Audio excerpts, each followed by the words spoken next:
بسم اللہ الرحمن الرحیم۔ حسن بن صبا میمونہ اور اپنے ساتھی کو اپنے کمرے میں لے گیا اور دروازہ بند کر لیا۔ رونا بند کرو میمونہ، اس نے گھبرائے ہوئے لہجے میں کہا۔ فرش پر بیٹھ جاؤ، تمہارا خاوند کوئی غلطی کر بیٹھا ہے۔ ایک بڑی ہی خبیث بدرو نے اس کی جان لے لی ہے۔ یہ بدرو ابھی تک غصے میں ہے۔ میں نے اس کی سرگوشی سنی ہے، تمہاری جان بھی خطرے میں ہے، کیونکہ یہ عمل اس لیے کیا گیا تھا کہ تمہاری کوکھ سے بچہ پیدا ہو، اس لیے یہ بدرو تمہیں بھی اسی طرح مارنا چاہتی ہے۔ میں ابھی تمہاری حفاظت کا انتظام کر دیتا ہوں۔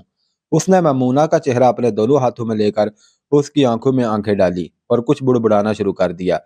وقفے وقفے سے وہ میمونہ کی آنکھوں میں پھونک مارتا تھا۔ میمونہ جو بلک بلک کر رو رہی تھی اور ایسی بے چین کہ ہاتھ نہیں آتی تھی، پرسکون ہونے لگی۔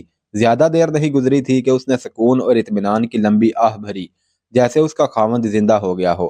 حسن بن صبا نے اسے فرش سے اٹھا کر اپنے پاس بٹھا لیا۔ میں نے حافظ کو خبردار کر دیا تھا، حسن بن صبا نے کہا، لیکن اسے ایک بچے کا اتنا شوق تھا کہ اس نے میری بات پوری طرح توجہ سے نہ سنی۔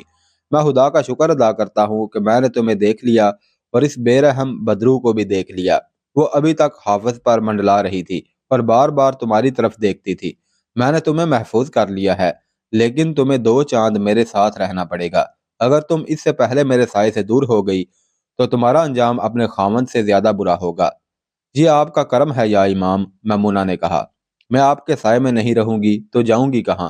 میری منزل اصفہان ہے، وہاں تک میں تمہیں بخیر و خوبی پہنچاؤں گا، حسن بن صبا نے کہا۔ میرے محافظ تمہاری منزل تک تمہارے ساتھ جائیں گے، لیکن تمہارا خاوند کہہ رہا تھا کہ وہ سلجوقی سلطنت کے حکمران سلطان ملک شاہ سے ملنے مرو جائے گا۔ اس نے آپ کو یہ بھی بتایا تھا کہ وہ مرو کیوں جائے گا؟ میمونہ نے کہا۔ ہم نے خلجان، شاہدر اور اس علاقے میں جو دیکھا ہے وہ سلطان ملک شاہ کو بتانا تھا۔ خصوصاً خلجان میں کوئی ایسا فرقہ تیار ہو گیا ہے جس کے عقیدے لوگوں کے دلوں میں اتر گئے ہیں۔ یہ لوگ اپنے آپ کو مسلمان کہتے ہیں، لیکن ان کے اعمال نہ صرف یہ کہ غیر اسلامی ہیں، بلکہ یوں معلوم ہوتا ہے جیسے یہ فرقہ اسلام کو بالکل ہی مسخ کر دے گا۔ سنا ہے اس فرقے نے جاں بازوں کا ایک گروہ تیار کر لیا ہے جو اپنی جانوں کی بازی لگا کر اپنے مخالفوں کی جانیں لیتا ہے۔ تمہارے خاوند نے مجھے یہ ساری باتیں بتائی تھی، حسن بن صبا نے کہا۔ تم یہ بتاؤ کہ تم اس سلسلے میں کیا کرنا چاہتی ہو؟ کچھ بھی نہیں، میمونہ نے کہا۔ وہ خاوند ہی نہیں رہا جو اسلام کا شیدائی تھا۔ میں تو چاہتی ہوں اصفہان پہنچ جاؤں اور سوچوں کہ مجھے اب اپنے مستقبل کے لیے کیا کرنا چاہیے۔ کیا تمہارے گھر میں سونا یا درہم و دینار ہے؟ حسن بن صبا نے پوچھا۔ حافظ اصفہانی ایک جاگیر کا مالک تھا، میمونہ نے جواب دیا۔ سونا بھی ہے، درہم و دینار بھی ہے، جو گھر کی ایک دیوار میں چھپا کر رکھے ہوئے ہیں۔ یہ تو ایک مدفون خزانہ ہے، لیکن زندگی کا ساتھی ہی نہ رہا تو میں اس خزانے کو کیا کروں گی؟ کوشش کروں گی کہ اپنی بیٹی شمونہ کی تلاش میں مرو اور رہ جاؤں۔ آپ ہی نے بتایا ہے کہ وہ امیر شہر ابو مسلم راضی کے پاس ہوگی۔ حسن بن صبا کو دھچکا سا لگا۔ وہ ایک رات پہلے اس عورت کو بتا چکا تھا کہ اس کی بیٹی کہاں ہے۔ اب اسے خیال آیا کہ اس عورت کو سلطان ملک شاہ اور ابو مسلم راضی کے پاس نہیں جانا چاہیے، ورنہ وہ خلجان پر حملہ کرا دے گی اور اسے گرفتار کرا دے گی۔ پہلے اپنی منزل پر پہنچو، حسن بن صبا نے کہا۔ مجھ سے پوچھے بغیر کہیں نہ جانا، تمہاری بیٹی زندہ ہے اور تمہیں مل جائے گی، لیکن اپنے آپ کو اس کی تلاش میں نہ چل پڑنا۔ میمونہ جذبات کی ماری ہوئی تنے تنہا عورت تھی۔ خاوند کی موت کے صدمے نے اس پر ڈوبنے کی کیفیت طاری کر دی تھی۔ وہ تنکوں کے سہارے ڈھونڈ رہی تھی۔ حسن بن صبا سے بہتر سہارا اور کیا ہو سکتا تھا؟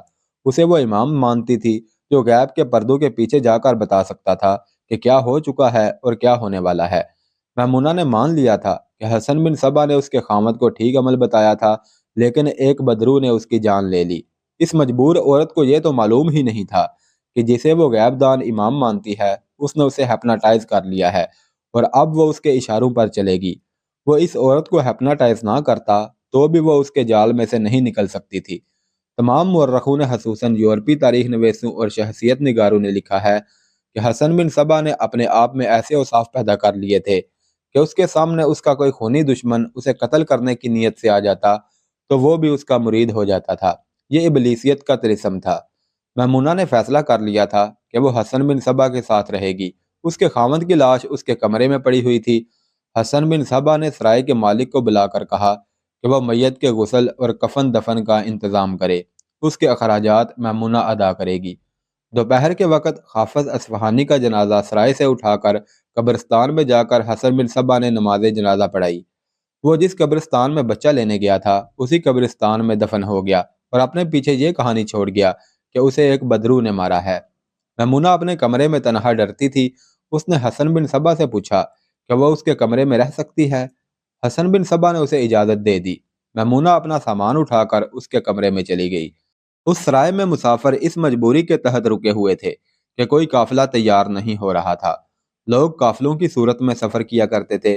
اکیلے مسافروں کو رہزن لوٹ لیتے تھے۔ انہیں زیادہ انتظار نہ کرنا پڑا۔ 14-15 دنوں بعد ایک قافلہ تیار ہو گیا۔ یہ بہت بڑا قافلہ تھا۔ کچھ تاجر تھے، کچھ پورے کنبے تھے۔ زندگی کے ہر شعبے کے لوگ اس قافلے میں شامل تھے۔ عورتیں بھی تھیں، بچے بھی تھے۔ سرائے میں اطلاع آئی تو سرائے خالی ہو گئی۔ حسن بن صبا، اس کے 2 ساتھیوں اور میمونہ نے سامان باندھا اور قافلے سے جا ملے۔ انہوں نے ایک گھوڑا اور 2 اونٹ کرائے پر لے لیے۔ ایک اونٹ پر بڑی خوبصورت پالکی بندھوائی۔ یہ میمونہ کے لیے تھی۔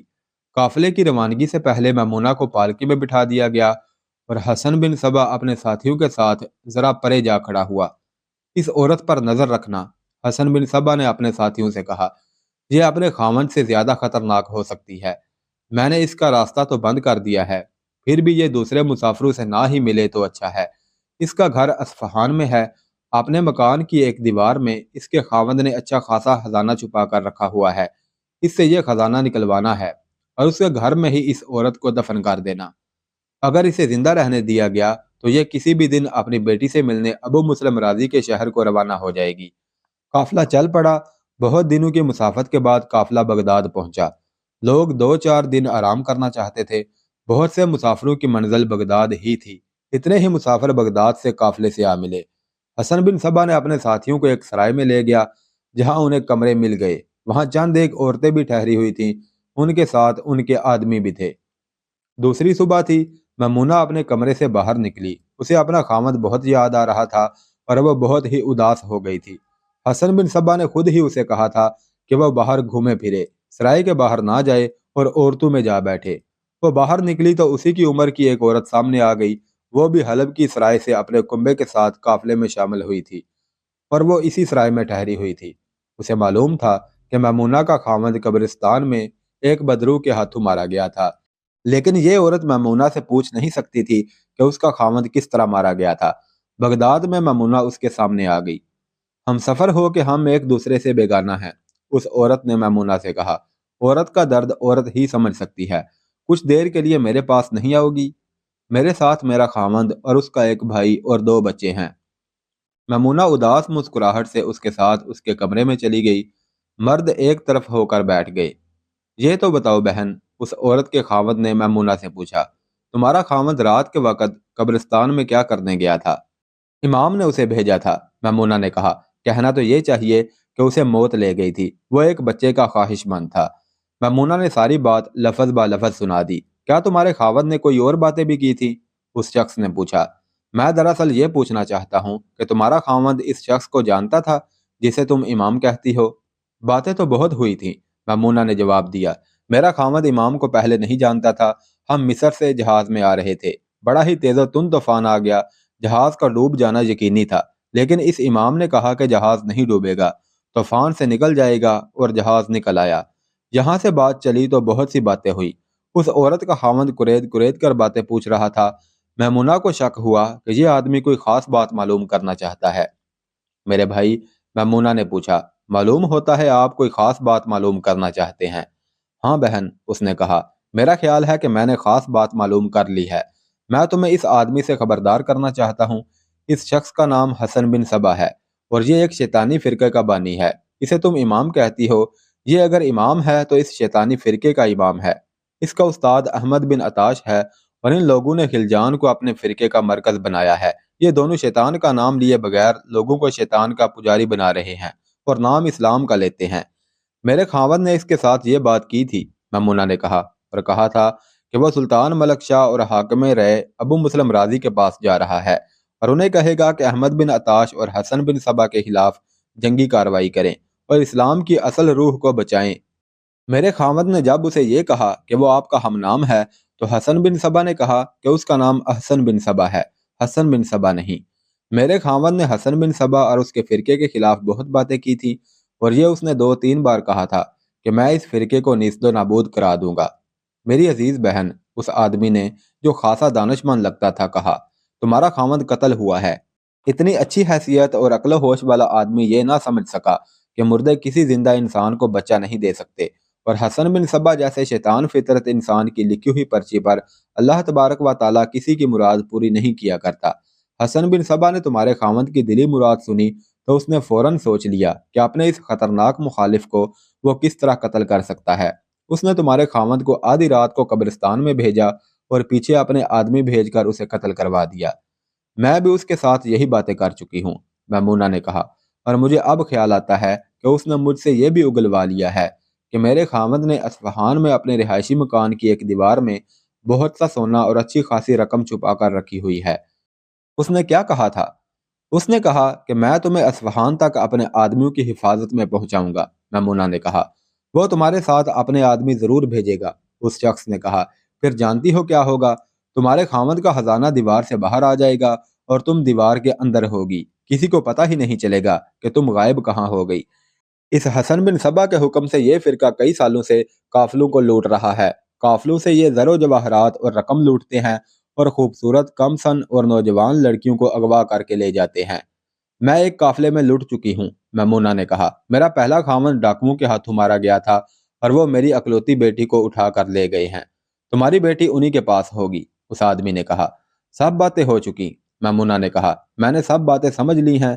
میں نے دیکھا ہے کہ یہ شخص حسن بن صبا جب آنکھوں میں آنکھیں ڈال کر بات کرتا ہے تو اس کا ایک ایک لفظ دل میں یوں اترتا جاتا ہے جیسے یہ لفظ آسمان سے اتر رہے ہوں۔ میں حیران ہوں کہ سلجوقی سلطان اور اس کے امراء جو اپنے آپ کو صحیح العقیدہ مسلمان سمجھتے ہیں اور اسلام کی پاسبانی کا دعویٰ بھی کرتے ہیں، وہ بے خبر ہیں کہ ان کی سرحد کے ساتھ ساتھ کیا ہو رہا ہے۔ ان کے بے خبر ہونے کی ایک وجہ ہے، اس شخص نے کہا۔ ان کے جاسوس ان باطل پرستوں کے علاقوں میں جاتے ہیں، لیکن وہاں ان پر ایسا نشہ طاری ہو جاتا ہے کہ وہ وہیں کے ہو کر رہ جاتے ہیں۔ ان میں سے بعض ان باطنیوں کے گرویدہ ہو کر ان کے جاسوس بن کے واپس آ جاتے ہیں، وہاں کی باتیں غلط بتاتے ہیں اور سلجوقی حکمرانوں کی صحیح خبریں باطنیوں کو دے کر ان کے ہاتھ مضبوط کرتے ہیں۔ ان میں ایسے بھی ہیں جو غداری نہیں کرتے، دیانت داری سے جاسوسی کرتے ہیں، وہ وہاں پر اسرار طریقوں سے قتل ہو جاتے ہیں۔ حسن بن صبا نے جاسوسوں اور مشکوک لوگوں کو پکڑنے کا جو نظام بنا رکھا ہے اس میں اتنی گہری نظر رکھتے ہیں کہ باہر کے جاسوس کو فوراً پہچان لیتے ہیں۔ انہیں حکم ملا ہوا ہے کہ ایسا کوئی بھی آدمی نظر آئے اسے قتل کر دو۔ آپ یہ ساری باتیں جانتے ہیں؟ میمونہ نے پوچھا۔ پھر آپ یہ سلطان ملک شاہ تک کیوں نہیں پہنچاتے؟ ان بچوں کی خاطر، اس نے کہا۔ میں مارا گیا تو ان کا کیا بنے گا؟ میں مرو یا رے تک کیسے پہنچ سکتی ہوں؟ میمونہ نے پوچھا۔ پتہ چلا ہے میری بیٹی وہاں ہے، معلوم نہیں یہ کہاں تک سچ ہے، لیکن مجھے اس بیٹی سے اتنی محبت ہے کہ میں اس کی تلاش میں جاؤں گی ضرور۔ مشکل یہ ہے کہ میں اس شخص حسن بن صبا کی قیدی ہوں۔ ہماری منزل کا راستہ دور سے گزرتا ہے، اگر میں وہاں تک پہنچ جاؤں تو سلطان تک بھی پہنچ جاؤں گی۔ تمہیں ویسے بھی یہاں سے نکل جانا چاہیے، اس آدمی نے کہا۔ اس شخص نے آخر تمہیں قتل کرنا ہے۔ میں اس عورت کے لیے ایک قربانی دے سکتا ہوں، اس آدمی کے بھائی نے جو ابھی تک خاموش بیٹھا ہوا تھا اس نے کہا۔ اگر یہ یہاں سے بھاگنے کے لیے تیار ہو تو آج ہی رات بھاگ چلے، میں اس کا ساتھ دوں گا۔ میرے پاس گھوڑا ہے، اس کے لیے کسی کا گھوڑا چوری کر لیں گے۔ ہمارے پاس کرائے کا گھوڑا ہے، میمونہ نے کہا، اور میں پکی سوار ہوں۔ گھوڑا کیسا ہی منہ زور کیوں نہ ہو، زمین کیسی ہی ناہموار کیوں نہ ہو، میں سنبھل کر ہر چال اور ہر رفتار پر سواری کر سکتی ہوں۔ کیا آپ مجھے اجازت دیتے ہیں بھائی جان؟ اس جوان سال آدمی نے اپنے بھائی سے پوچھا۔ یہ ایک جہاد ہے، بڑے بھائی نے کہا، میں تجھے کیسے روک سکتا ہوں مزمل۔ انہوں نے میمونہ کو فرار کرا کے رے پہنچانے کا بڑا ہی دلیرانہ منصوبہ تیار کر لیا۔ میمونہ اپنے کمرے میں حسن بن صبا کے پاس چلی گئی۔ یہ کیسے لوگ ہیں جن کے یہاں تم اتنا وقت گزار آئی ہو؟ حسن بن صبا نے پوچھا۔ کوئی عام سے لوگ ہیں، میمونہ نے کہا، اصفہان جا رہے ہیں۔ حافظ اصفہانی کو جانتے تھے، اسی کی باتیں کرتے رہے۔ اب میں باہر جا رہا ہوں، حسن بن صبا نے کہا، تم آرام کر لو۔ حسن بن صبا کے جانے کے بعد میمونہ نے اپنی قیمتی چیزیں اور کپڑے چھوٹی سی ایک گٹھڑی میں باندھ کر پلنگ کے نیچے رکھ دیے۔ رات کو حسن بن صبا گہری نیند سو گیا تو میمونہ نے نہایت آہستہ آہستہ نیچے سے گٹھڑی نکالی اور دبے پاؤں باہر نکل گئی۔ سب کے گھوڑے باہر بندھے ہوئے تھے، ان کی زینیں وغیرہ ان کے پاس ہی تھی۔ میمونہ کا ہم سفر مزمل افندی بہت پہلے باہر نکل گیا تھا۔ دن کے وقت اس نے میمونہ کا گھوڑا دیکھ لیا تھا